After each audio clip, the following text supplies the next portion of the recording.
then leave the House for the rest of the week. Happily. Mr. Simon Speaker. Court. Thank you, Mr. Speaker. New Zealanders are compassionate people. It is excruciating to watch the suffering of Palestinians and, of course, those Israelis who were murdered and abused at the hands of Hamas on October 7, 2023. It's excruciating to watch Palestinians being used as human shields by the terrorists who control Gaza. And it's excruciating to watch Hamas propaganda being bandied around this House by those who should know better, when that organisation is feeding its fighters while Palestinian civilians in Gaza go hungry. And I hope Kiwis, in fact I trust Kiwis, can distinguish between the hallucinating outrage of that member Chlöe Swarbrick when it comes to the situation in Gaza. I want to acknowledge that New Zealand ultimately knows that Israel has real responsibilities to the civilians in Gaza. But I also want New Zealanders listening to know that there is no evidence and New Zealand does not agree. Hang on, we've got a point of order, Mr. Court. I think that members' comments were offensive and he should apologise and withdraw. Mr. Speaker. I was contemplating the remark that was made, and I think it can be considered offensive. The member should withdraw that comment. Mr. Speaker, just clarify, which comment was that? It was when you gave a description of the commentary from a previous speaker. Was that the comment about when I Well, said... if you're going to argue with me, you either withdraw and apologise, or you will terminate and leave as well. Well, in that case, Mr. Speaker, I withdraw and apologise. I'll continue. So, we must consider then what can New Zealand do to help civilians in Gaza?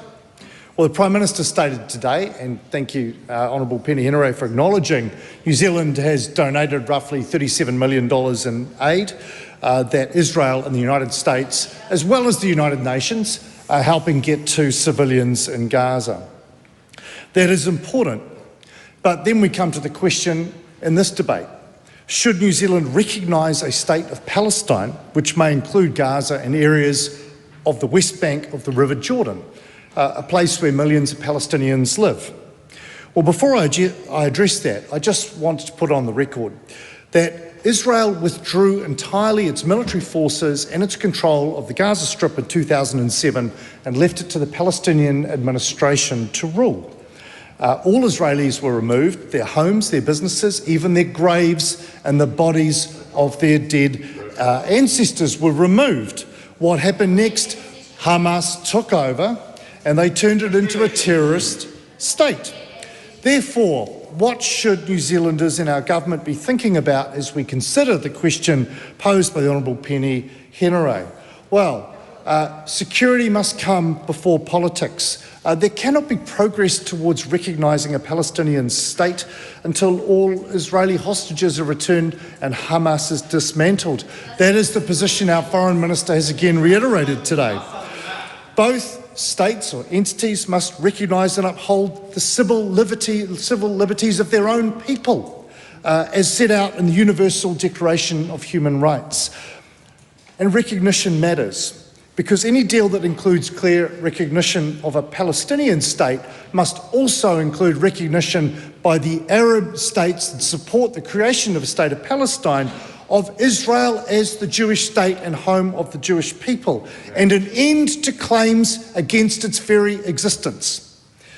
Demilitarisation is also non-negotiable. A future Palestinian entity must be demilitarised, and Israel must retain the ability to prevent future attacks. Even the Arab states that support Palestinian statehood agree with this point. We must end the dependency that the Palestinian people have had on this UNRWA, the UN Refugee and Works Agency. Refugee aid should be delivered through credible agencies, not ones accused of where there is evidence of them enabling terrorism. Both parties in the region, Israel as a Jewish state and a future Palestinian state, must commit to a process of truth and reconciliation. That must be the basis of preventing future conflict. Those are all the matters that New Zealanders and the New Zealand government should be taking into account when thinking about should New Zealand act now or soon or ever to recognise a Palestinian state. Mr. Speaker, thank you.